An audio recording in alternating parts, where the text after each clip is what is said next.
E agora, meu querido Gavião Bueno, quem está por aqui? Vamos lá, ela chegou. Estamos aí no Outubro Rosa e hoje um papo sem tabu e com propósito, hein? Haja coração. A cirurgia oncológica, coordenadora do grupo de oncologia mamária do COP e presidente da ONG Por Minhas Mamas. Fala sobre prevenção, diagnóstico precoce e a importância da informação como ferramenta de vida, amigo. E ainda fala sobre a indicação no prêmio Influenciador do Ano Jovem Pan. Vamos pedir voto pra ela, sim. É a segunda edição, ela está aqui, doutora Priscila Moroso. Essa fera aí, meu. Já vai lá, já vota pra ela, vamos lá. Doutora Priscila, que bom revê-la, hein? Muito obrigada pelo convite mais uma vez, né? Hoje eu vim meio pelo...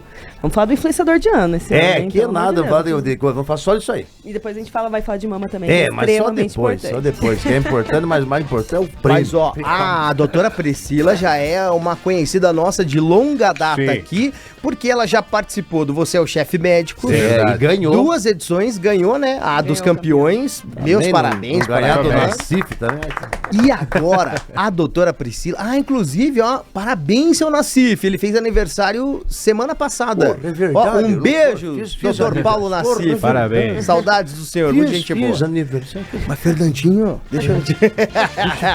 Mas a doutora Priscila, ela está agora disputando no prêmio Influenciador do Ano Jovem Pan, segunda edição. É mole? Então, ó, vai agora no site Prêmio Influenciador do Ano Jovem Pan, influenciador da pan.com.br, vai lá na categoria Saúde. Saúde. E vote agora na doutora Priscila, que foi indicada esse ano. Foi uma surpresa, doutora? Foi uma surpresa. É pra vocês não se livrarem de mim. Nunca mais. Quem são os derrotados que estão se competindo? Não fala assim. Não, é todo mundo maravilhoso, mas vamos falar de mim, né? Boa, isso mesmo. Os outros já são derrotados. Não, mas é um privilégio mesmo. E isso acho que é reflexo do falar de algo que é importante, né? Então eu brinquei que eu não queria, né? Vamos deixar eu falar de mama depois, mas é mama que eu quero falar. Sim, que é muito importante. Então acho que é esse o papel, né? Eu criei a rede social no intuito de falar em saúde em 2020, logo que eu saí da minha segunda residência médica. Eu tinha inspiração em alguns médicos que eu via de outros estados que já tinham tido espaço para falar, mas basicamente quase ninguém falava de oncologia quando eu comecei, assim, um ou outro. E é muito difícil falar de um assunto que ninguém quer falar, né?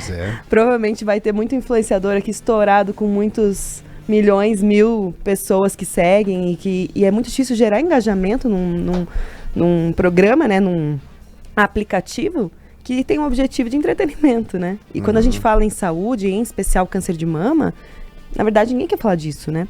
Mas acho que o grande ponto e o grande desafio ao longo desses anos foi tentar trazer cada vez mais mulheres para ouvir sobre isso, porque nós precisamos falar disso. Quanto mais a gente falar de câncer de mama, menos a gente vai falar de morte.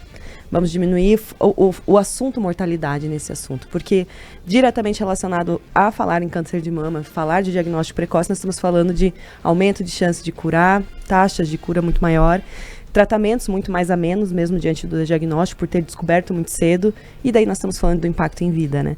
Mas foi um desafio começar esse tema, ainda né? Porque não é fácil manter todo mundo querendo ouvir desse tema. É claro, outubro, graças a Deus, é um mês que a gente tem a oportunidade de ganhar voz nesse tema, mas eu falo que a gente precisa falar desse assunto de outubro a outubro. Outubro. E é um tema que as pessoas têm medo também, Tem né? medo. As pessoas não querem... É aquele negócio, só fica doente quem vai no médico. O povo já vai com medo, né? Verdade. Mas Léo. você acha que esse medo, assim, pra poder falar sobre isso na internet, você tem que tentar driblar esse medo ou acolher esse medo das pessoas? Eu acho que é acolher, né? Eu falo que esse negócio de varrer para debaixo do tapete o problema, o medo, as frustrações das pessoas, a dor delas, eu acho que isso só torna a ferida mais profunda e o buraco mais embaixo, né?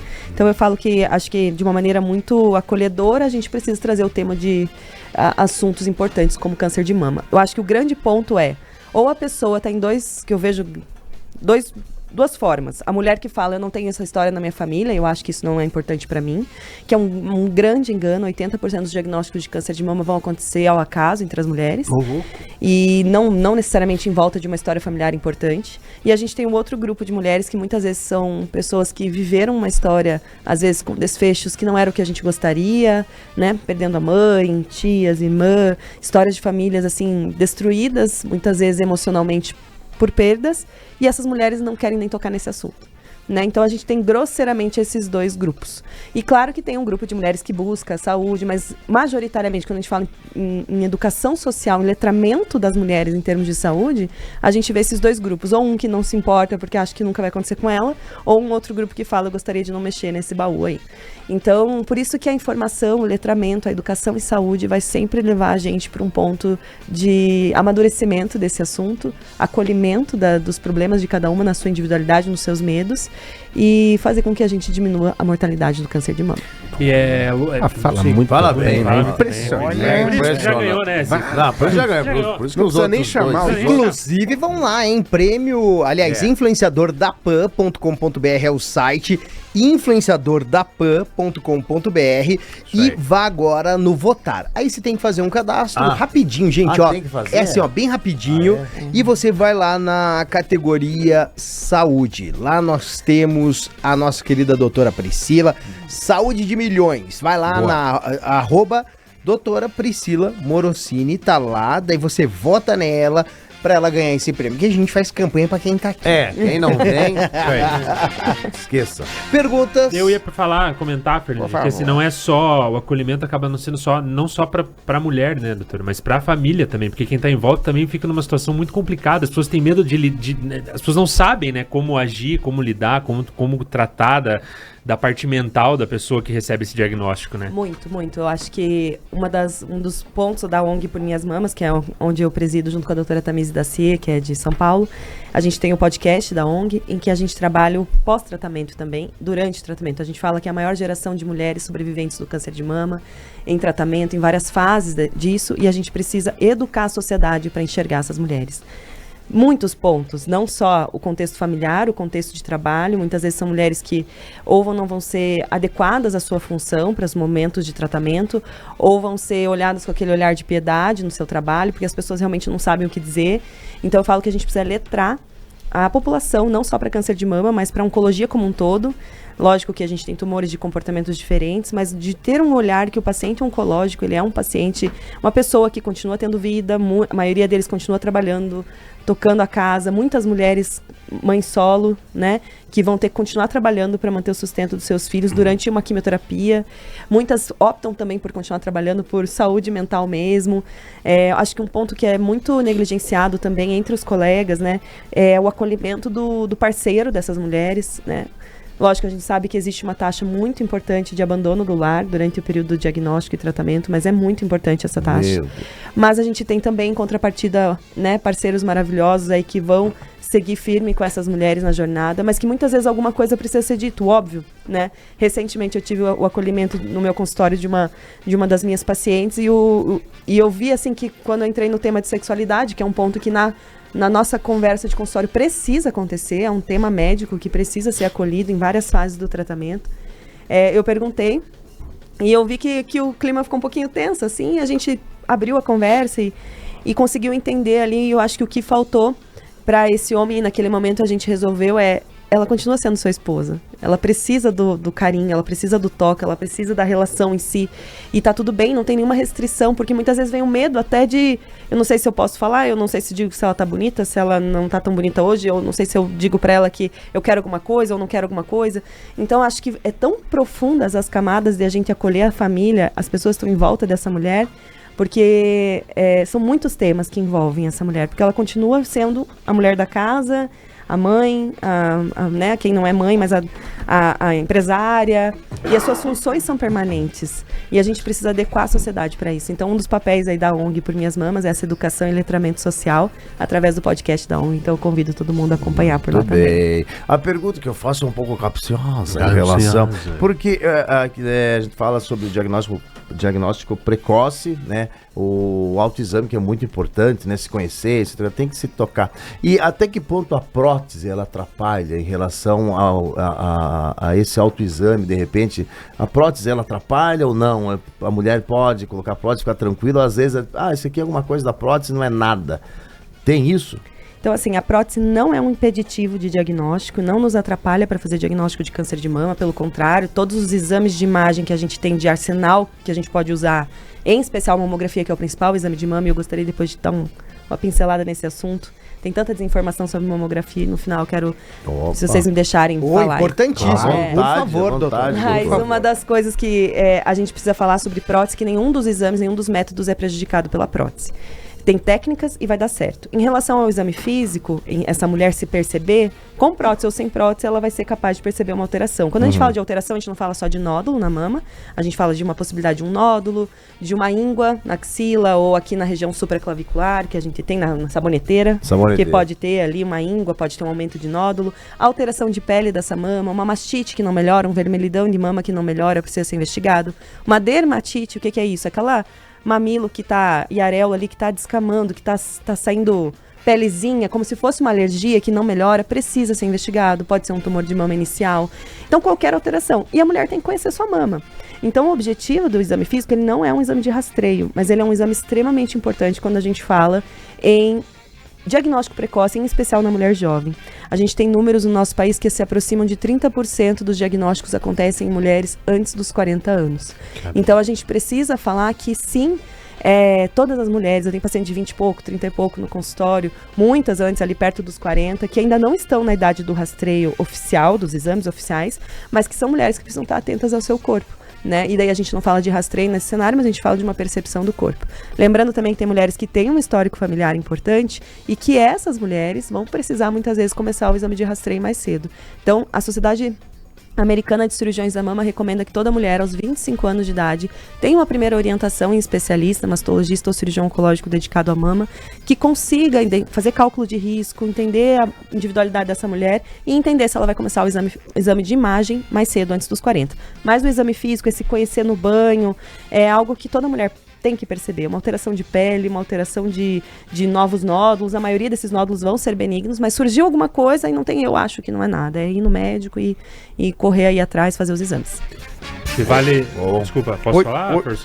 Pode, por favor. Não, isso aí é pontuar com a doutora, que eu acho que é importante a gente falar que quanto mais cedo a gente descobre, a porcentagem de sucesso é muito alta, né, doutora? Então, que às vezes a pessoa deixa, que nem o Zico falou, não é nada, vamos deixar, e quando descobre lá na frente, aí, putz, eu sou muito azarado. Não, na verdade, deveria ter feito o diagnóstico precoce, né? Quando a gente faz o diagnóstico precoce, a gente atinge números de chance de cura de até 95%. Nossa, é muito então a gente alto. está falando assim que são exames que realmente salvam vidas, né? Sim. E dando gancho aí na mamografia, já que falamos do diagnóstico precoce, o exame que faz o diagnóstico precoce é a mamografia. Então a mamografia sendo feita no contexto populacional em que a gente atinge 70% pelo menos da população feminina de uma região com o exame em dia, que é o exame a partir dos 40 anos, anualmente, conforme a orientação das sociedades médicas, todas elas, não vou citar todas, mas Sociedade Brasileira de Mastologia, Sociedade de Radiologia, Febrasgo, enfim, todas elas, tem essa recomendação muito pré-estabelecida de 40 anos anualmente, até os 74 anos.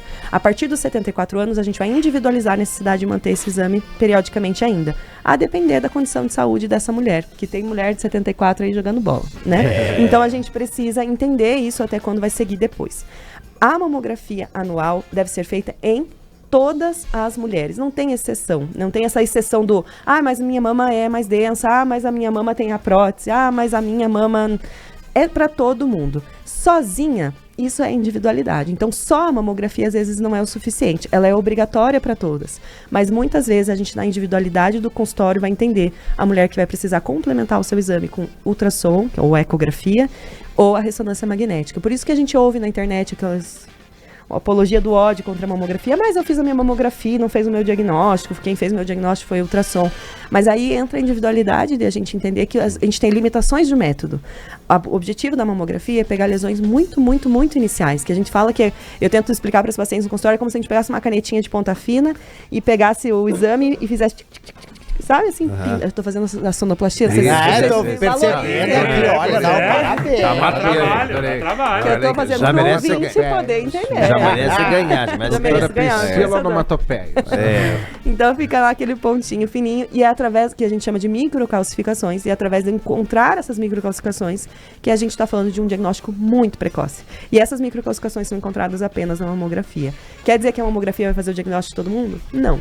Né? A mamografia tem limitação, mama mais densa, doença, tudo, mas ela não vai deixar de ser feita. Ela é o exame principal. Mas muitas vezes a gente precisa complementar com outro método para fazer o diagnóstico entre as mulheres. Hoje o papo Outubro Rosa, prevenção, gente, é o câncer de mama. Então, você já ouviu a doutora Priscila, mas calma, que ainda a gente vai bater muito mais papo. Eu vou fazer um rápido intervalo no FM, a gente continua o papo no YouTube com a galera que tá lá no chat. Faça sua pergunta, pode contar aí o seu relato. A gente vai pra lá e já volta no FM. Enquanto isso, vai lá no site influenciadordapan.com.br na categoria saúde e vote na doutora Priscila Morosini. A gente já volta, fica aí.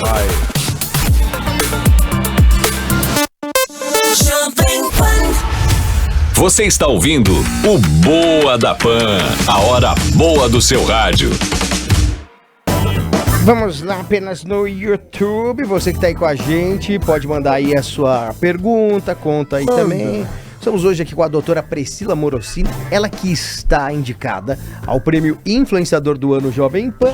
Manda aí a sua pergunta. Estamos aqui no chat com a Cassie. A Cassie falou o seguinte. Paraná, né? Lá, comentários fragmentados. Vamos ver aqui. Vamos lá. Deixa eu achar o primeiro aqui. Deixa eu colocar aqui todos os comentários. Vamos lá. A Cassie fala o seguinte. Cassie, inclusive, um beijo pra Cassie que me mandou no direct a receita do dia que o barista lá, o baristender, o baristender, não contou lá como que fazia o creme. O creme. Aí ela ensinou lá, eu vou passar essa receita. Boa, Inclusive, eu vou fazer em casa primeiro e daí eu passo a receita. E vai trazer pra nós. E vou trazer aqui. Lembra que eu passei um café ao vivo aqui, né? Então vou passar mais um aqui. Isso aí. Mas enfim, temos aqui a Cassie que falou o seguinte, antes de fazer a minha primeira mamografia, uma outra mulher me encheu de medos, me disse que era uma dor absurda, etc. Óbvio que ele incomoda um pouco, mas não temos o direito de botar medo. Faço desde os 35 anos, todos os anos. Caramba. É isso aí. E eu vejo, assim, que eu acho que é uma coisa meio social, né? Entre os homens, mulheres, mas acho que na mulher isso é muito forte, assim. De perpetuar algumas coisas, né? O parto é horroroso, né? Não seja, a gente não pode mentir, mas né, o parto é horroroso, não dá pra ter parto. Isso é horroroso, não dá pra fazer. E a mamografia tá no meio dos contos aí que passam de mãe pra filha. Muitas vezes é uma vizinha que desincentiva. Meu Deus, o meu foi horroroso, não faça. E é isso que a Cassie falou mesmo. Gente, dura a compressão ali, não dá 2 segundos. É assim, 2, 3, rápido. Solta, sabe? Então, assim, confortável não é, mas dizer que é um exame que não é possível de fazer, algo horroroso, como a gente vê, muitas vezes o relato também não é. Mas são, 2 segundos, se você colocar na balança, que podem evitar salvar a sua vida. Milhares de horas de problemas e tudo mais. Então, vale a pena, né? Vale a pena. Temos ainda a Cláudia. Cláudia Gobora, nossa dentista. Oi, menino, show. A doutora Priscila. Tive câncer de mama em 2010. Graças a Deus foi precoce e curada, já tô curada, beijos. 15 anos, tá vendo? E essa é a realidade do consultório, isso que a gente vê. Todos os casos, infelizmente não, por isso que a gente tem um mês dedicado a falar isso, por isso que a gente fica insistindo, falando todo dia a mesma coisa, porque a gente quer relatos como esse, né? De mulheres que descobrem de maneira precoce, que aumentam a chance de cura e que depois continuam aí suas profissões, sua família. Então é isso que a gente quer ouvir, relato assim que a gente quer ouvir.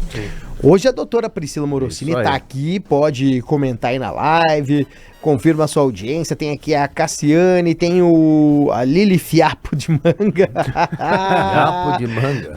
Quem mais tem aqui? O Marcel R. Cordeiro também está aqui com a gente. Mário Giovanni, Chefe Rodrigo. Chefe Rodrigo, saudade de você, meu querido. Lembrei dele o dia que eu assisti com o Vicente, o Ratatouille. Um filme bonito, né? Eu gostei daquele filme. A parte dos ratos cozinhando é bonito. Mas, olha, no filme até que é bonitinho os ratos cozinhando no final. Não pode falar, né? Quem não viu? Já passou também. Quem não viu também não vai reclamar do spoiler. Eu falo que eu nunca tinha assistido. A primeira vez que eu vi esse filme foi com o Vicente. Eu nunca tinha assistido. Não tinha visto. É um filme muito bonito. Nojento, se você olhar com calma, é nojento. Mas dá dó do rato, né, coitado? Ele só quer cozinhar. O rato só quer cozinhar. Fazer xixi.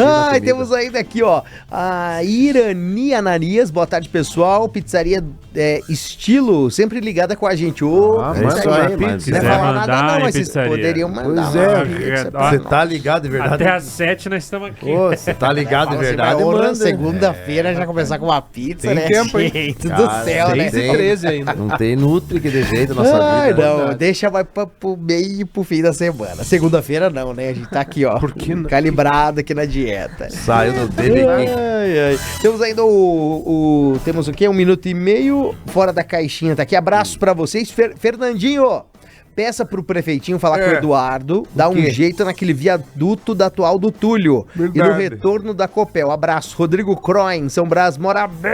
Aquela região, eu vou Mas falar com o ali é Eduardo. difícil. Ali na BR-277 é difícil Mas mesmo. você não manda mais? Eu mando, mas eu vou falar pro Eduardo com calma, Ah. porque parece que eu tô mandando demais. Ah, Aí o entendi. Eduardo fica triste. Você quer deixar ele solto um É, pouco. eu falei, Eduardo, esses dias eu falei assim pra ele, me dá tua mão aqui. Daí eu falei, o que? Comecei a soltar devagar assim. Falei, o que foi? Tá na hora de você caminhar sozinho. Ah, olha. Que Uma maneira de não ficar... Sabe, porque- Rapaz, ali naquele poético. pedaço daquele viaduto do São Brás, eu acho que tinha que ser. Eu não sei se é no Japão ou na China, É. que tem aqueles viadutos que Na China faz um tem caracol Ah, e daí São Paulo. manda É um no carro Suíça. pra lá. Não, acho que é na China. Eu acho que Gigantesco, assim, que ali, sério, pra você passar pro outro lado, Sim. tem aquele sinaleiro. Daí tem um outro sinaleiro. Gente do céu, olha. Não, daqui a pouco a boa física sorte pra quem quântica tá vai aí. fazer a gente teletransportar. O Lero Aí tá fechou. animado com esse negócio aí, né? isso foi uma Mas baita descoberta. haja equipamento pra Teletransporte, teletransportar esses mortos aqui. tá né? É, imagina o Greca. Puta Você acha que a pessoa tem um. Não Enfim, pode falar 25 marca de segundos, vamos pro automóvel. FM. Vamos Vamos. lá. Ai, gente, cada uma que eu tenho que ouvir. E aí. hoje aqui com a gente nós temos ela, a nossa já É. uma praticamente integrante desse Ah, programa, sim, né, sim. Priscila? Sócia, Ó, sócia. Verdade. Priscila Morosini, ela é doutora, oncologista e tá indicada ao prêmio Influenciador do Ano Jovem Pan. Se você não votou ainda, vá lá e vote agora. Influenciadordapan.com.br, cadastro é rapidinho pra fazer, só informar e-mail, CPF, aquela coisa toda, bem rapidinho, e você já começa a votar. A doutora Priscila está na categoria Saúde, então Saúde. vá lá e vote. Agora mesmo. Aliás, só ela tava me contando que em off, quando mandaram mensagem pra ela, ela falou assim, mas eu vou na saúde ou na gastronomia? Quem pode, pode, ela né, tá- Zico? Tem, inclusive, Tá nos dois, aproveitar que o Zico levantou essa bola. Ele Doutora, você levanta as seguiu bolas. carreira na gastronomia? Você tá ainda... Eu vou seguir. Ah, Eu tô inscrita já no meu... você vai fazer o curso lá no... Vou fazer o curso no Centro Europeu, que foi meu presente. Começa dia 19 de março, minhas Ah. aulas. Olha aí. Na bola. verdade, você sabe, né? Que a doutora chamaram ela pra categoria gastronomia. Ela falou, não vou porque eu já ganhei 2 vezes. Aí eu não vou ganhar de novo, vai Pô, ficar deixa, chato. ligue pro Nassif, acho que ele vai. Mas, ó, agora eu posso falar que eu não faço mais parte do programa, mas vou te falar que uma das melhores receitas lá que eu experimentei, sem fazer média aqui, que eu não preciso disso, Foi do da Nassif. doutora Ah. Priscila. É verdade, a Ele doutora fala, foi do Priscila, Nassif. que mandou muito bem, de verdade, tá? Olha, a maioria dos pratos que eu experimentei, seus... praticamente todos, daí teve da doutora Samara também, tinham pratos muito bons, agora da rapaziada, do doutor André, eu nasci. Botava Mas o eu ketchup. vi. Jogo que fúria. Jogo que fúria, né? Que Não, não o Diogo sabia foi no fritar um outro. ovo. Não, também, mas É. ele falou que não sabia fritar um ovo, também devia ser difícil experimentar. Mas a doutora Priscila já, olha, Yeah. cozinha bem, imagina agora com um curso de Vamos, gastronomia. agora a gente vai começar a falar de alimentação saudável para os pacientes com esse curso aí. Ah, bom demais. Doutora Priscila, eu vi no Instagram um relato Instagram. seu se Opa. despedindo Meu Deus. do SUS, né? Eu vi que você Aham. tava emocionada, comentando, né, o fim da jornada ali. Como que foi? Uma jornada especial, né? A gente tem que olhar sempre para a carreira assim com olhos da fé. Essa é a forma como eu vejo, né? Então Deus me coloca em lugares que é para eu seguir aquele propósito no tempo que tiver e o tempo que findar Ele vai me colocar em outro lugar. Então foi isso, assim, eu sou apaixonada pelas minhas pacientes do SUS, elas sabem disso, a gente se fala, a gente troca mensagem, a gente faz oração juntas, a gente se apega muito, boa parte delas estavam desde o início da minha jornada lá como residente ainda, mas é claro que daí tem questões comerciais de instituição, né, e foi um momento de voar. Então, mas estamos firmes com os propósitos da ONG, então tem muitos projetos da ONG para o ano de 2026, que vai envolver pacientes, vai envolver educação continuada, então a gente segue firme falando sobre saúde, letramento, educação em oncologia mamária, que é o grande objetivo que salva vidas.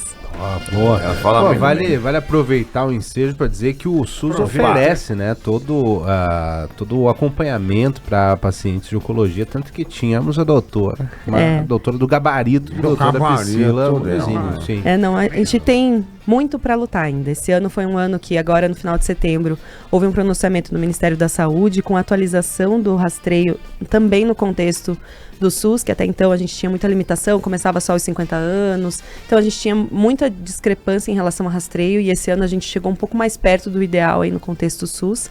A gente teve alguns ganhos também com o pronunciamento da Sociedade Brasileira de Oncologia Clínica junto ao Ministério da Saúde, com novas terapias no SUS que faziam muitos anos que estavam defasadas, que tornava a nossa jornada de cuidado ali com as pacientes muito difícil, porque a gente sabia que elas estavam tendo um tratamento muitas vezes medicamentoso, principalmente no contexto metastático, muito aquém do que seria o ideal, mas a gente está a alguns passos aí de conseguir melhorias que com certeza vai mudar a história de muitas mulheres, né? Então, eu sou uma fã do contexto SUS, apesar de ter muitas falhas e tropeços nesse cenário, né? A gente precisa falar de melhoria gradual e contínua, mas eu sou fã porque a gente vê vidas sendo salvas ali, transformadas também. E quando a gente fala assim, doutora, de tratamento paliativo, que tem gente que posta muito isso assim, pô, eu tô no tratamento paliativo, né, convivendo, aprendendo a conviver, aprendendo a lidar, como que isso fica, até pra, também volto a perguntar das pessoas que estão em volta, porque muita gente fica olhando com aquele olhar de piedade, não necessariamente é isso, né, doutora? Não é isso, Então a gente tem que falar do maior número de mulheres hoje também que a gente tem na atualidade sobreviventes em tratamento crônico do câncer de mama. O que a gente fala? É o tratamento prolongado. A paciente metastática, que muitas vezes vai ficar numa terapia de segurar essa doença, trazendo para um contexto de palavras mais fáceis, que a gente fala em remissão de doença, mas é basicamente segurar. Muitas vezes some tudo com esses tratamentos, mas é claro que por ser um foco metastático a gente não considera curada e inclusive não para o tratamento. Então muitas mulheres do contexto metastático vão passar 10, 15 anos tratando, trocando terapias, ou muitas vezes estável numa medicação que não vai parar nunca. E a gente fala que é o tratamento prolongado. Um dos episódios da 3ª temporada da ONG do Por Minhas Mamas, que a gente traz esse assunto, a gente traz 2 pacientes jovens com menos de 40 anos, metastáticas, uma advogada, uma modelo, a de Charaba. Então, para quem tem interesse em entender um pouquinho mais esse cenário, mas elas trouxeram um episódio muito rico, muito lindo, de ver o quanto elas se abriram as suas histórias ali, mas também trouxeram sobre eu estou aqui, muito viva, né? Na primeira temporada também, a Gladys traz o depoimento dela, ela é presidente da Amigas da Mama aqui em Curitiba, uma das associações brilhantes que tem aqui e que faz um trabalho lindo com as pacientes assistencial, e a Gladys tá nesse cenário do contexto metastático há muitos anos, bem com doença estável, fazendo um projeto, né, que todo mundo que mora na cidade de Curitiba conhece o trabalho da Amigas da Mama e sabe que o projeto lindo que elas fazem, mas também está num cenário de tratamento prolongado. Então, isso vai começando a trazer para a sociedade esse olhar, e o episódio dela era isso, metastática, sim, muito viva, obrigada. Que a gente fala sobre a vida continua, para todas, lógico que não estou aqui romantizando o contexto metastático, a gente tem pacientes que têm uma metástase num contexto de maior gravidade, que muitas vezes evolui com dor, evolui com progressão de doença, né? Então eu não estou falando que toda paciente metastática vai ter um cenário assim de tratamento prolongado bem sucedido, mas a gente precisa informar isso, a gente precisa dar condições para que essas mulheres tenham também melhoria em qualidade de vida, a prática regular de atividade física, tanto no contexto de tratamento, mas também no contexto metastático. A gente tem relatos de redução de dor, relatos de redução de melhora de terapia, de resposta à terapia. A gente precisa trazer esse cenário do mesma energia que a gente traz, né? A mesma força que a gente traz em pesquisa, em informação, para fazer com que a mulher nunca tenha diagnóstico, diminuindo o risco, fazer com que a mulher do diagnóstico tenha uma chance de curar, mas também para o contexto metastático, trazendo informação também para esse cenário de tratamento prolongado. Doutor, a gente falava antes, e até lá no intervalo, sobre as experiências que às vezes algumas pessoas têm, experiências negativas e ficam passando, aquele disse-me-disse, né, que acaba dificultando os exames e tal. Vale lembrar, eu imagino, até para as pessoas que tiveram na família experiências ruins e tal, que a medicina hoje, a oncologia hoje, não é a mesma de 15, 20, 30 anos atrás. Digo mais. não é a mesma do ano passado. Olha aí. Olha aí. Então, Olha. assim, a oncologia, por isso que a gente fala que quem vive, né, e trabalha, é o especialista da oncologia mamária, seja um oncologista clínico ou mastologista, o cirurgião oncológico, precisa ser atualizado, precisa estudar, porque muda a cada passo. O que a gente fazia de certo ano passado, esse ano já tem um novo certo. Né? Então, não quer dizer que o outro seja necessariamente errado, mas quando a gente fala em tratamento oncológico, a gente fala de guideline, é como se fosse um guia, um mapa mental, trazendo assim fazendo a imagem para vocês como seria, mas é um mapa. Então, se tiver um diagnóstico assim, a gente vai aqui em primeira linha, num primeiro momento. Foi bem sucedido, beleza. Não foi bem sucedido, teve uma recidiva ou voltou. Segunda linha é esse outro tratamento. E isso muda a passos da luz, assim, sabe? Então a gente precisa realmente ter esse olhar de atualização, porque quem tratou o ano passado, já provavelmente, se alguém está tratando esse ano, já está tratando diferente. E quem dirá uma história de uma familiar, né, de 20, 30 anos atrás, um desfecho muitas vezes não favorável, que a gente vai olhar para isso e vai falar provavelmente se essa pessoa dessa família tiver um diagnóstico, a gente tem que, acima de tudo, lutar para que nunca tenha, mas se tiver um diagnóstico, vai ser um cenário provavelmente muito diferente. É que até aproveitar, prefeitinho, só fazer aqui, aproveitar a pergunta do Léo. Aproveita. A medicina é que a gente vê tanta coisa, às vezes, na internet, coisas que são verdadeiras, coisas que são falsas, mas está caminhando para, não digo a cura, mas tratamentos que possam dar ainda mais esperança de cura, né? Com certeza, com certeza. Então, mesmo nesse cenário metastático que a gente estava falando antes, antigamente a gente não falava, uma paciente metastática a gente não fala em tempo, né? No consultório médico não deve falar, pelo menos, mas a gente sabia que era um tempo curto, né? Na maioria dos casos mais graves. Hoje não. Hoje, mesmo diante de uma metástase importante, focos múltiplos metastáticos, a gente consegue, com as terapias modernas, hoje segurar essa doença, reduzir a doença, segurar a ponto de às vezes sumir. Aqueles relatos que a gente vê de internet, de PET scan que estava cheio de pintadinho e depois iniciou um tratamento novo e some tudo. Então isso é uma realidade, sabe? Mas tem muito para ser feito, inclusive no contexto de tratamento e no contexto preventivo de mudança de estilo de vida. Tava vendo que vocês falam de pizza, de pum, não teve a história do pego lá da cama? Isso são assuntos importantes quando a gente fala de oncologia mamária, né? Um dos focos aí é a parte do intestino. Hoje a gente sabe que o intestino é o segundo cérebro, tem muita pesquisa científica moderna trazendo o papel da desbiose, dessa bagunça no intestino. Então, lógico, flatulência todo mundo tem, né? O gás todo mundo tem, mas assim, em especial quando há um descontrole, quando há um relato de eu tenho gases o dia inteiro, eu tenho estufamento abdominal, eu tenho diarreia, eu tenho constipação crônica, ou eu passo mal quando como uma comida XYZ, tudo isso tem que ter um olhar quando a gente fala de medicina e oncologia mamária preventiva. O sobrepeso, a sarcopenia, que é a baixa massa muscular, então a gente tem que incentivar essas mulheres para o ganho de massa magra, o quanto essa mulher está comendo de proteína. Então há uma tendência de a gente perder massa magra gradualmente com o envelhecimento. Isso é para todas as mulheres, infelizmente. Precisamos todas ganhar músculo para ter uma sobrevida aí, uma perspectiva de vida. Então, só que muitas vezes a gente falha no básico, né? Então não estou nem falando aqui de suplementação e tudo mais, mas estou falando do básico, a gente precisa comer proteína. Você falou aqui que tomou comeu um mar de carne, né? Meu Deus. É mesmo. Semana. Nossa, mas assim, a gente fala, não é fácil atingir metas de proteína no dia. A gente tem que uma mulher, em especial no climatério / menopausa, aí a partir dos 40 anos tá todo mundo nessa caixinha aí. Tem que comer em média de 1 a 2 gramas de proteína por quilo de peso por dia. Ou seja, uma mulher de 60 quilos tem que comer de 60 gramas a 120 gramas de proteína por dia. E, gente, é muito difícil.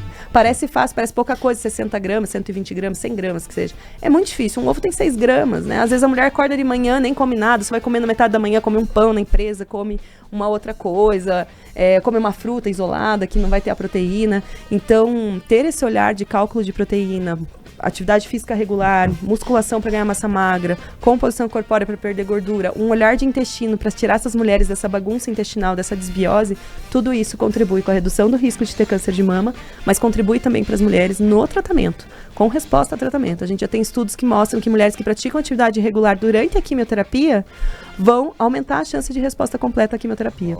Então a gente tem muita literatura trazendo o impacto da forma de viver na chance de ter diagnóstico e na chance de cura também.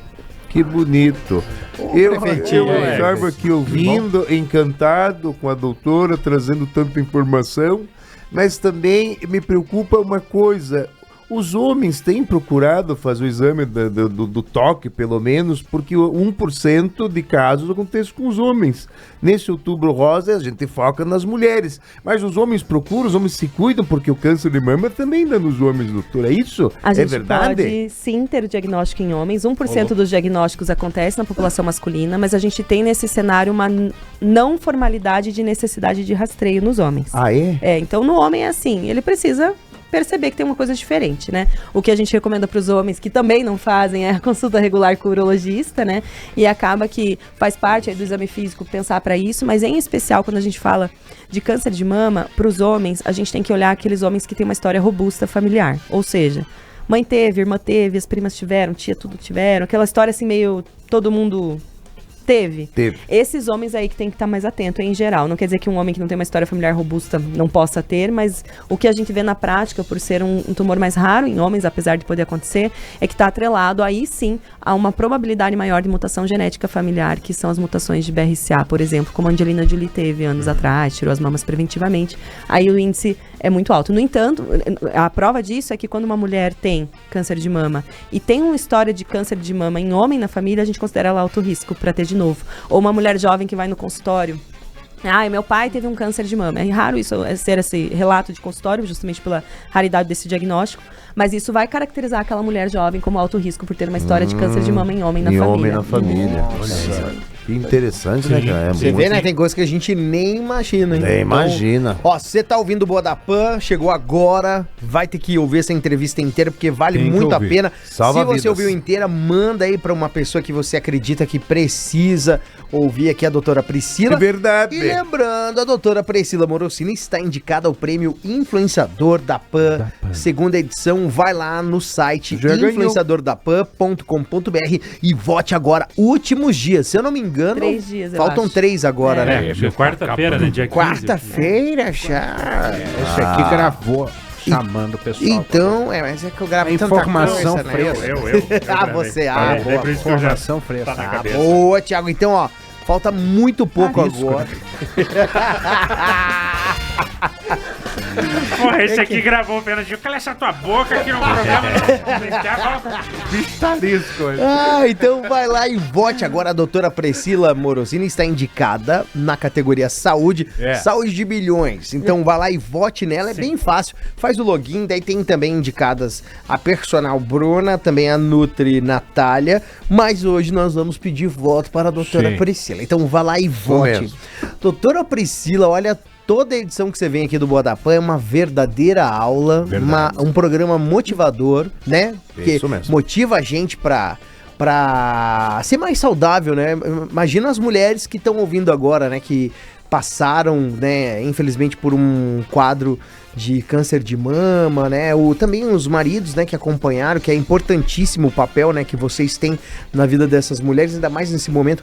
Imaginando elas ouvindo o programa e, poxa, e relembrando, né, toda a trajetória, né, a jornada de vitória, desde o tratamento, da descoberta, tratamento, aquela coisa toda. Doutora, olha, parabéns, você faz diferença e muito na vida das mulheres que acompanham você no Instagram, que passaram pelos seus consultórios e que estão ouvindo o Boa da Pan. Parabéns, viu? Obrigada. Quero deixar um último recado e uma tarefa. Vamos lá, tarefa. Então, recado, Para casa, escrever aqui, para casa. Mamografia salva vidas, por favor, incentive uma mulher perto de você a colocar seus exames em dia. Nem sempre ela sozinha vai fazer tudo o que a gente precisa, mas ela é o grande número que a gente tem real de redução de mortalidade entre as mulheres. E a tarefa é ligar para uma mulher, mandar mensagem para uma mulher que você ama e perguntar se os exames estão em dia. Você vai se surpreender negativamente, aposto. Porque é muito maior o número de mulheres que estão com exames atrasados do que exame em dia, e você pode lembrar uma pessoa que você ama colocar seus exames em dia. Olha, parabéns. Show de bola. É isso aí. Só aí, doutor. Doutora, eu tenho um Instagram pra galera seguir. @doutora Priscila Morosini. Morosini, vai lá, siga Com agora S. Com e S. aproveite e vote lá, influenciadordapan.com.br. Faltam 3 dias só, então tá acabando. Meu Vota lá Deus. pra ela levar esse prêmio. 3 dias só. E a festa é ainda esse mês, né? Em outubro, 23. né? Dia 23, hein? Dia Estaremos 23 lá. a festa? É festa dia 23? 23. Você convida a gente? Você vai, por favor? Se você Você é meu convidar- convidado. Ah, então agora eu vou. Agora já tem um convite. Agora sim. Ninguém avisou. Agora eu tenho. Doutora, obrigado, viu? Mais Obrigada. uma vez, obrigado de coração. E falando em saúde,